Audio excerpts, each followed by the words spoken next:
Hola, Banc de Sabadell, senyor Josep Oliu. Em dic Peyu i sóc client seu.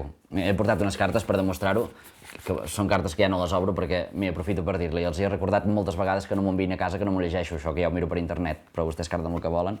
En fi, que res, m'agradaria si em poden explicar personalment els inconvenients i els riscos que correrien els meus diners. Jo tinc una hipoteca i un pla d'estalvi al Banc de Sabadell en cas de que Catalunya s'independitzés, a veure què passaria.